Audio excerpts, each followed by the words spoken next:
बिस्मिल्लाहिर्रहमानिर्रहीम। अस्सलाम वालेकुम नाज़रीन। जैसे जैसे इंसान की उम्र बढ़ती है उसमें तवानाई की कमी होनी शुरू हो जाती है।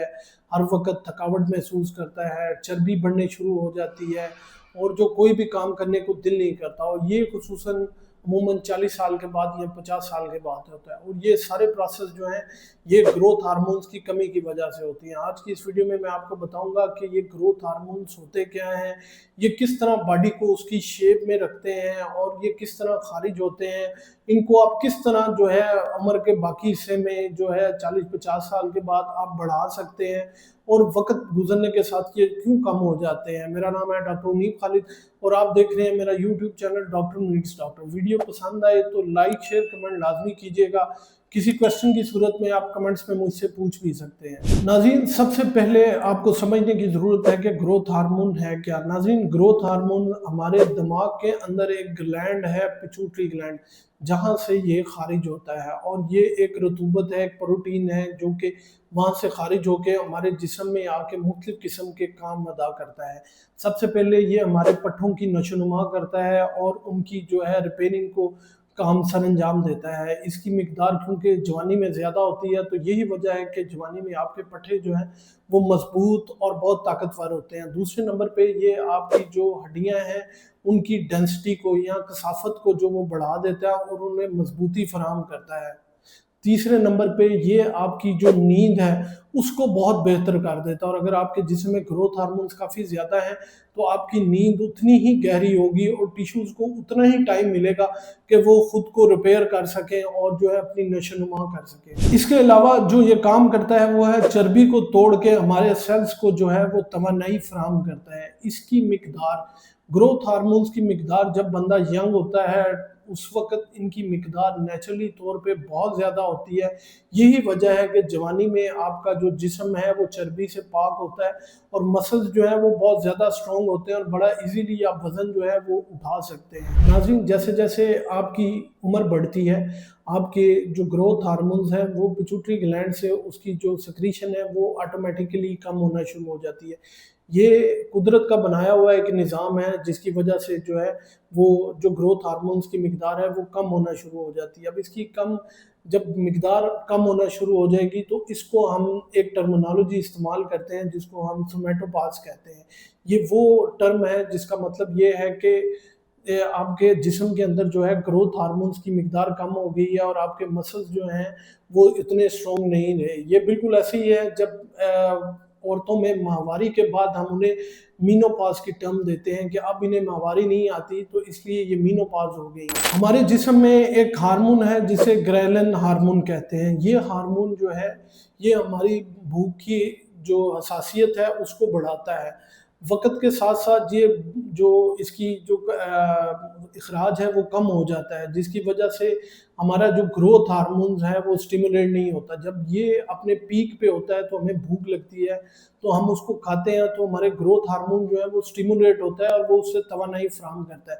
तो वक़्त के साथ-साथ जैसे-जैसे आपकी उम्र बढ़ती है तो ग्रेलिन हार्मोन जो है उसकी कमी हो जाती है जिसकी वजह से ग्रोथ हार्मोन्स को जो है वो स्टिमुलस नहीं मिलता। तीसरे नंबर पे हमारे जो जिगर है वो एक समझ ले रतूबत खारिज करता है जिसको इंसुलिन ग्रोथ फैक्टर 1 कहते हैं। ये जो है ये ग्रोथ हार्मोन्स के रिस्पॉन्स में जो है खारिज होता है और यही हार्मोन्स है जो कि हमारे जिस्म पे असर करके जाके उनकी नशोनुमा करता है जो कि ग्रोथ हार्मोन्स के जो समझ लें रद्द-ए-अमल में होता है और ये उसके असर को ज़ाहिर कर रहा होता है। वक़्त के साथ-साथ जो है वो जो है इसकी इंसुलिन ग्रोथ फैक्टर 1 की जो इखराज है वो कम होना शुरू हो जाता है जिसकी वजह से ग्रोथ फैक्टर का भी जो है इखराज जो है वो कम होना शुरू हो जाता है। इसके अलावा आप में अगर जिस्म में इंसुलिन रेजिस्टेंस होना शुरू हो गई है यानी कि जिस्म के खुलिये जो हैं वो इंसुलिन को रिस्पॉन्स नहीं कर पा रहे और आपके जिस्म में शुगर की मिकदार काफ़ी ज़्यादा हो गई है तो इसका नेगेटिव फीडबैक जो है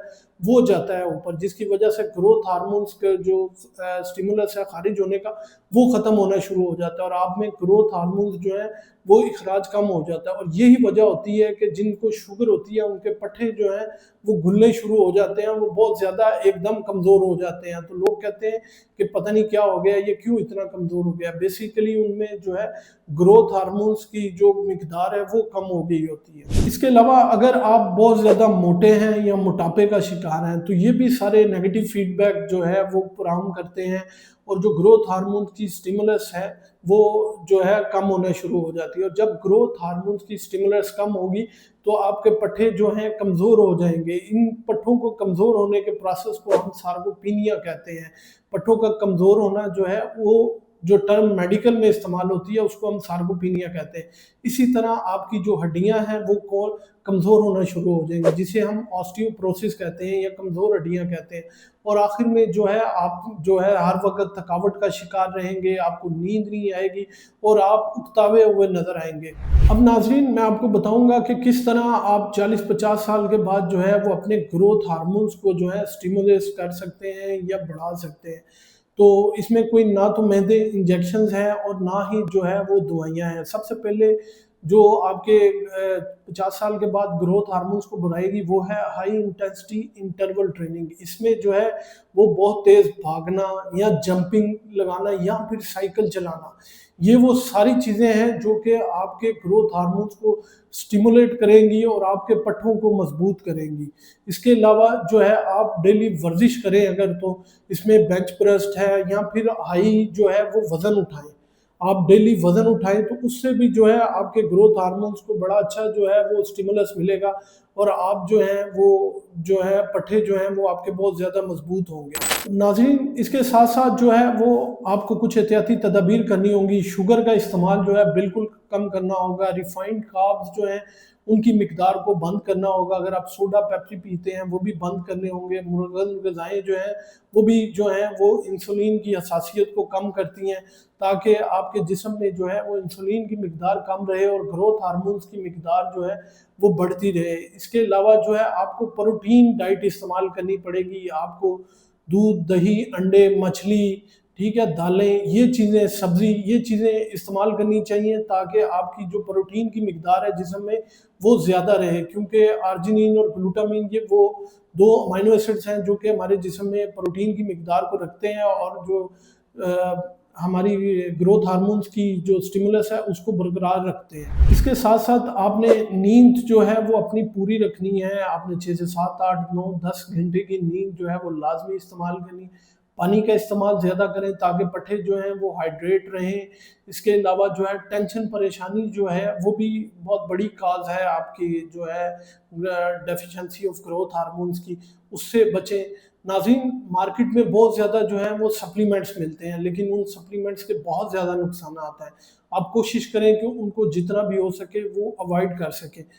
नाज़रीन, थोड़ी सी मेहनत करके आप बिल्कुल 20 जैसा तो नहीं दिख सकते, लेकिन अपने जिस्म को इस काबिल बना सकते हैं कि वो 20 जैसा जो है वो दिखे।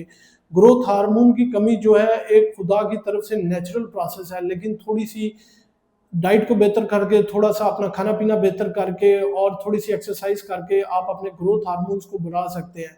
उम्मीद है ये मालूमात आप लोगों के लिए बहुत फ़ायदेमंद साबित होगी। अपना और अपने प्यारों का बहुत सा ख्याल रखिएगा, दुआओं में याद रखिएगा।